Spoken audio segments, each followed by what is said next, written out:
Hey y'all, my name is Martha, and I just wanted to talk to y'all a little bit about the importance of having personal development time as a part of your coaching journey. We all have to be growing ourselves and pouring into ourselves, and you're going to hear me saying that a lot, but it's something that has become a very important part of my life and my coaching journey. So you have to be pouring into yourself to help someone else, and you have to be growing yourself and others in order to help other people grow.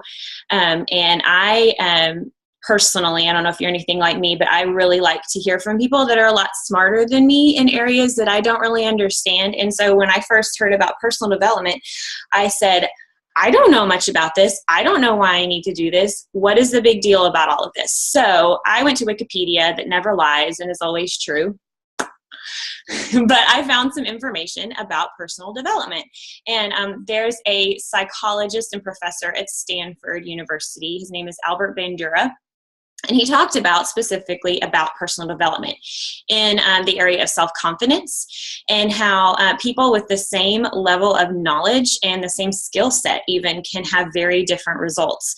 And he akin that right to the self-confidence and personal development that you, the confidence that you build from that development of your own self and your own thought process. So he said there were 4 different ways that self-confidence and personal development helps you in your journey. And number 1, it makes you expect to succeed. We've always heard that saying that what you conceive you will achieve. And setting those goals for yourself. It allows you to take risks and to set challenging goals, number 2. Number 3, it helps you to keep trying if at first you don't succeed. And number 4, it helps you to control your emotions and your fears when the going gets tough. And that was a huge part of what the role that personal development has played in my life since I became a coach. But those are all really good reasons why we do it. Why we have personal development in our lives. But now how do we do that? How do I figure out what I should be reading? There's so many different options, and where do I spend my time, and how do I make that work? And I only have so much time. How do I make sure that I use it correctly and efficiently? So the good news is that one of our great tools on our Dream Big Google Drive is this recommended reading list. So if you'll go to the Dream Big Google Drive, you'll find this, but I will also post this picture in the files section up in this group that we are in right now. So there are a lot of, these are all books that are listed, recommended reading. I read the Compound Effect is the first book up there, and I read that. It was my first personal development book, so it will be always near and dear to my heart, by Darren Hardy. That's a great book about consistency over time, small acts of consistency that maybe don't seem like they are meaning a lot right now, and how later on, if you are consistent and if you are working and you're trying that building effect takes place, and it just takes off over time, and it's encouraging. It's a really great read. I also read No Excuses by Brian Tracy, The Power of Self-Discipline. Who doesn't need more self-discipline? Daring Greatly by Brene Brown is a good book about courage and being vulnerable, because we always need to share our story in a way that touches someone else, because we can all relate to our own stories. Right now I'm reading Getting to Yes, Negotiating Agreement Without Giving In.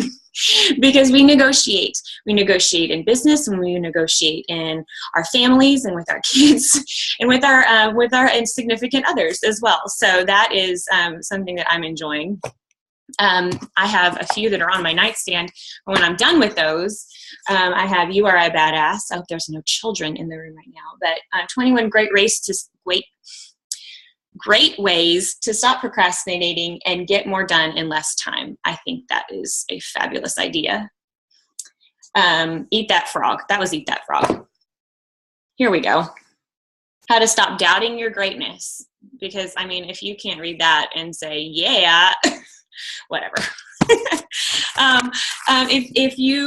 So there's lots of business related and goal oriented kind of personal development that you have. there. And obviously that's not even scratching the surface. I have a lot of my personal development in my prayer life and in my spiritual walk. Power of a Praying Wife is great. 5 Love Languages is one of my favorite. This happens to be the military edition. And then The Best Yes is a great priorities focusing kind of book. So that's a great one.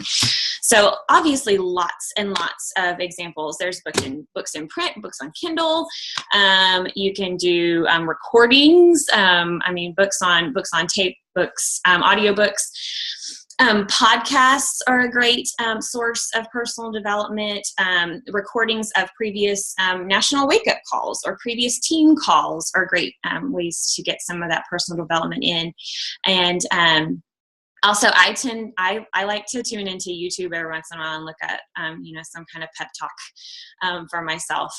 And those are always fun. They got some good, peppy music and those kind of things makes me want to jump around. So examples of how to fit it in. I know exactly what you're thinking because I did this when I saw all of these, I had these huge stacks of books and how in the world am I going to read all of this? I barely have time to brush my teeth. But you, like what I like to do is you set a timer. You can set a timer for 10 minutes or you read a chapter and you make it part of your power hour. You make it a non-negotiable in your business. Or you can listen to a podcast or listen to an audiobook while you're driving, while you're working out, while you're folding clothes, while you're cooking dinner, while you're sleeping. I've heard about that whole subconscious thing whenever you're like listening to something and your brain hears it, even if you don't know you are. I don't know if that's really a thing, but it might be worth it. Just kidding. Don't do that. So all of that to say, a great way to make personal development work for you, in addition to a lot of prayer. It just helps to keep, for me, the prayer goes along with it, but it helps me to keep this all in perspective, this crazy, wonderful journey that is coaching and helping people and changing lives. It helps me to keep perspective and kind of a calm head. I tend to get overwhelmed and anxious about things. And when I'm filling my brain and my heart and my soul with good thoughts and with good information and things that can uplift and encourage and help me to be spurred on, I know that I have time to pour into myself. I know that I'm going to be filled with some good, positive things. And I look forward to that time that I get that filling. So I just hope that is kind of makes it easier and less of a chore to think about personal development in that way as a way to grow yourself and to pour into yourself before you can pour into others. So I hope that was helpful to you. And I'd love to hear what you're reading, what is on your reading list next. And if you have any questions or need any suggestions, please ask. And I hope y'all all have a great day. Thanks for digging in, y'all.